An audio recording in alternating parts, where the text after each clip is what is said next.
आपण पाहतात रायगड जिल्ह्यातील निर्भीड निष्पक्ष बुलंद आवाज न्यूज रायगड स्वाभिमान। झोपल्यानंतर कधी जाते आणि कधी येते हे समजत पण नाही। जेव्हा मच्छर गुणगुण करावं लागते तर माणसाची झोप ऑटोमॅटिक। तळेरा विभागामध्ये गेले महिनाभर विजेचा लपंडाव सुरूच।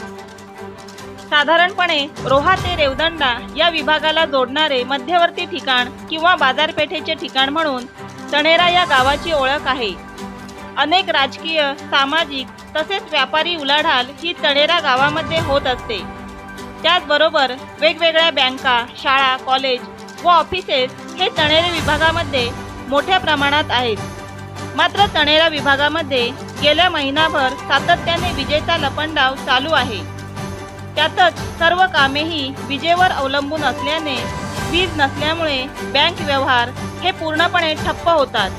छोटी मोठी दुकाने तसेच दूध dairy, poha mill, poultry farm अशा सर्वच गोष्टी विजेअभावी थांबल्या जातात। तसं पाहिलं तर गेल्या महिनाभर पावसाने दडी मारलेली आहे।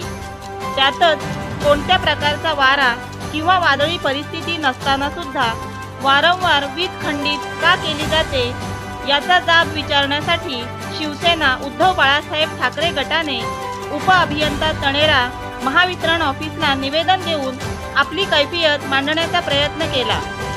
जर वारंवार वीज खंडित होत राहिली तर येणाऱ्या गौरी गणपतीच्या सणामध्ये शिवसेना स्टाईल उत्तर देण्यात येईल असे सांगण्यात आले।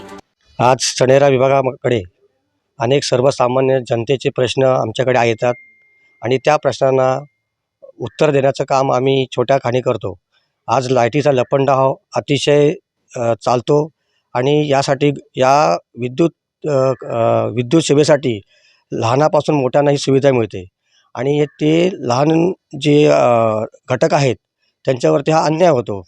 या विभागामध्ये लाईटीचे कोणतेही बिल न थकता वेळेवर भरत असतानाही हा नाहक त्रास या येथील विद्युत ग्राहकांना सहन करावा लागतो। यासाठी वारंवार आम्ही या प्रश्नावरती वारंवार विद्युत मंडळाशी संपर्क साधला आहे आणि निवेदन दिले आहेत। आता पुन्हा आपल्या हिंदू धर्माचे सण येत आहेत, गौरी गणपती गोविंदा येत आहेत, तर त्यासाठी या हिंदू सणांवरती कोणताही याचा गालबोट लागता कामा नये आणि याचा नाहक त्रास या सर्वसामान्य जनतेला होऊ नये यासाठी आज आम्ही इथे निवेदन घेऊन आलेलो आहे। धन्यवाद। या प्रसंगी महावितरणाचे उपअभियंता यांनी दिलेले उत्तर। ॲक्च्युली तळेरा विभागाची लाईट ही अतिदुर्गम भागातून आलेली आहे, म्हणजे घनदाट जंगलातून वगैरे आलेली आहे।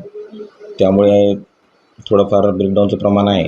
तरी आम्ही आमच्यापर्यंत पूर्ण परत लाईनचा पूर्ण सर्वे करून जिथं पण दुरुस्तीची कामं आहे ती तात्काळ करून अखंडित वीज पुरवण्याचं काम लवकरात लवकर करू। गौरी गणपतीचा सण येऊ घातलेला आहे।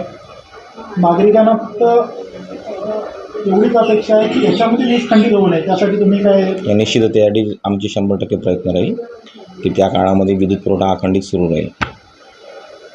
नवी मुंबई व रायगड जिल्ह्यातील ताज्या बातम्या आणि घडामोडी पाहण्यासाठी सबस्क्राईब करा न्यूज रायगड स्वाभिमान लाईव्ह चॅनेल आणि दाबा बेल आयकॉन।